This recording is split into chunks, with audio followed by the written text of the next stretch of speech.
Hey everyone, thanks for tuning in to another Tying Tuesday. Brady here with you. Hope you're all doing well, having a good start to spring. Runoff is here, and so we got a nice heavy fly today.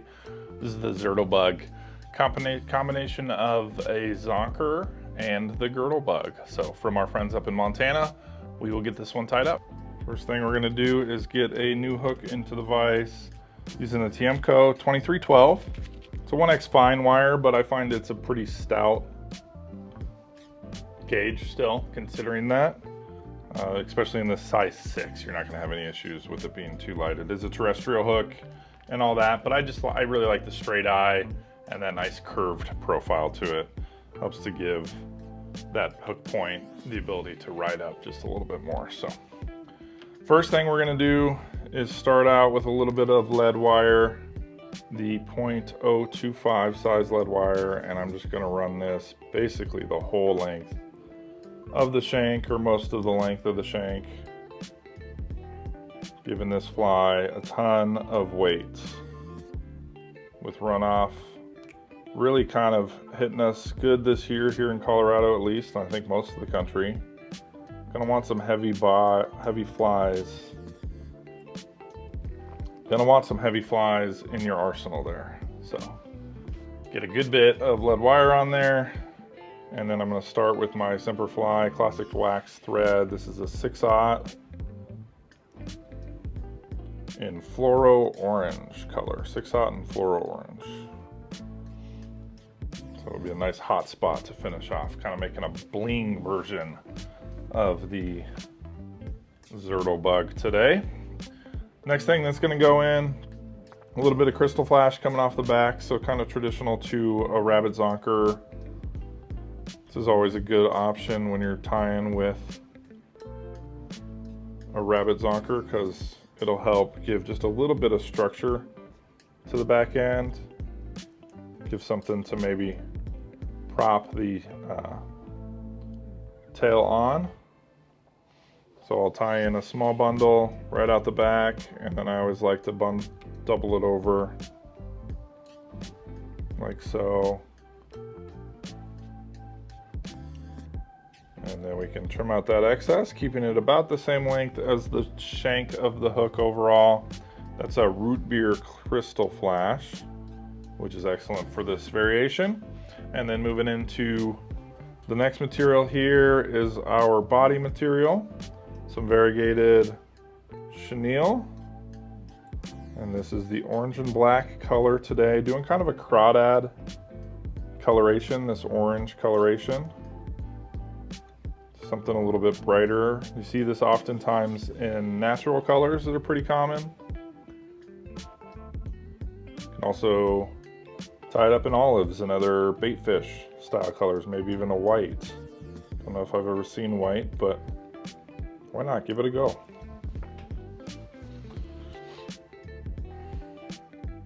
So I'm just kind of coating the body a little bit, cleaning stuff up slightly, leaving myself plenty of room on the front end there. And then we'll go into tying in some legs. So got some Sili legs today. These are the perfectly barred chrome copper pumpkin. So real juicy color, I like these a lot. And we'll tie one in on either side, right about that midpoint, just past the midpoint. This portion of the fly is more of the girdle bug, or the rubber leg stonefly, aka the turd. It's got a bunch of different names out there.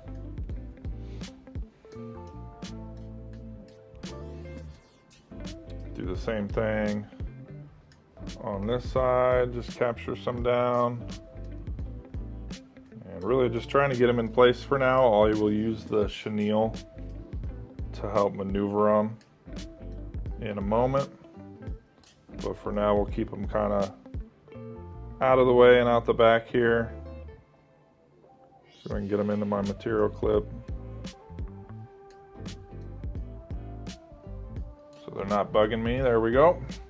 And then we'll tie in one more as sort of the antenna. You could do a couple more as well. You could tie one more set of legs and then do the antenna, but I tend to, for this variation of this fly, just 3 sets of legs for me.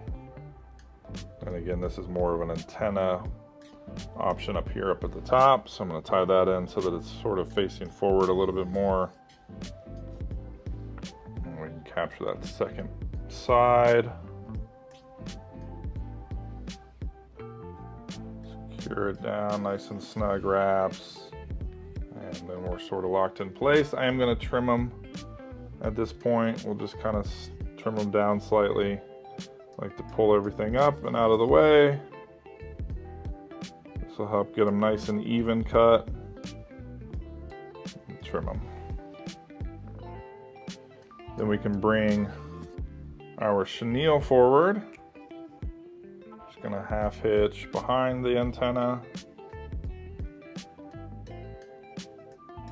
And that's where I'll walk the chenille up to. So we'll do some touching wraps forward.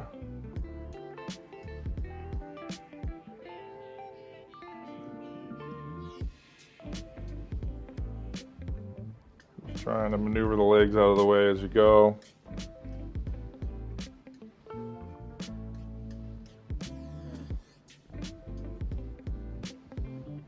As you get up to that first set, I want to go in between them to get some of the legs going out rearward. And then I do like the other ones to sort of be facing forward. So we'll leave it right there and sneak in front of them without putting too much pressure on them. Just get them kind of flaring and flaying everywhere. And we'll do a couple of wraps behind the antenna, and then we can capture that off. Again, just leaving lots of room. We still got to get that rabbit hide in here, and then we're going to make a big thread head sort of hot spot. So capture the chenille and trim out the extra. Just skip my thread forward there. Just make sure that I have everything secured. And then I'm going to flip my hook in my vise. I like to just take it out with the rotary vise. You can just flip it over, secure it in, and then we're going to add in that rabbit hide. So doing the bling strip today, the hairline bling strip. These are some of my favorites. This is the crawfish orange with the holographic rainbow. There's also, I think it's a silvery holographic, just a standard holo with the crawdad orange. So if you didn't want the rainbow coloration, there's another option there. And then I'm going to figure out the length of this. So I'll give myself a little bit of room off the front end, and then I want to find right where that material sort of meets on the back end, where the that bare shank meets the material. That's the distance that I want. So I'm going to commit that to memory, come down and puncture it close to that spot.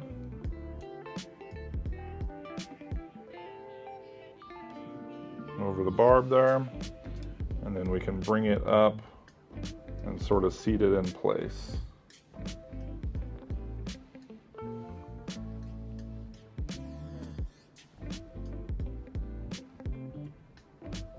And we get our hook back into the vise, and then we can flip it over and start working here. We'll trim it out. Want it to be right about that same length of the shank as well, and always trim on an angle when I do the point, just to give it a little bit of a point on the back end. Maneuver that rabbit into place, just sort of pull it forward onto the chenille, and then we'll lay it down over top. I definitely overestimated, but I would much rather overestimate than underestimate it. Got plenty of material to work with now. And then we're just going to come up over top of everything and secure that hide right to the top of the hook here. The bling strips can be a little more stiff than your regular rabbit strips, so sometimes I'll sort of pinch them and maneuver them to make sure that it's laying sort of around the shank.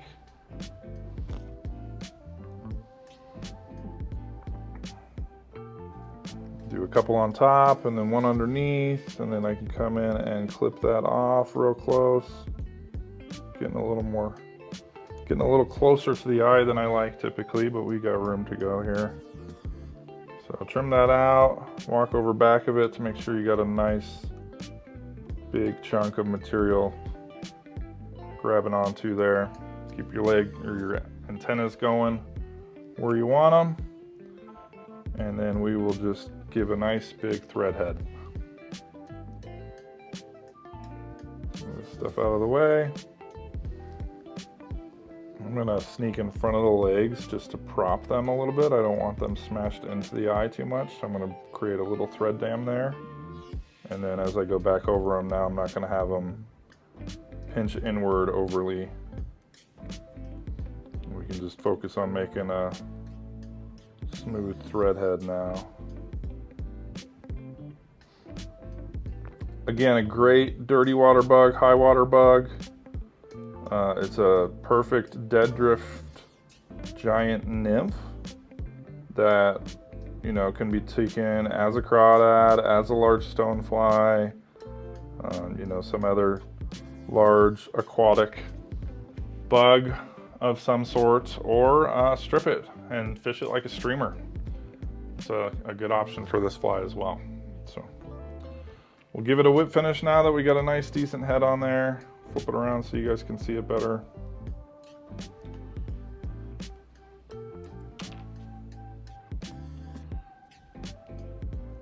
Clip out our tag, and we got us a nice finished Zirdle bug. So yeah, cool little fly. Thanks for watching. Hope you enjoyed today's video. Hopefully this will be a fly that you'll be able to spin up and catch some fish on for yourself. Check out the description for all the materials, avidmax.com for all your fly fishing and fly tying needs.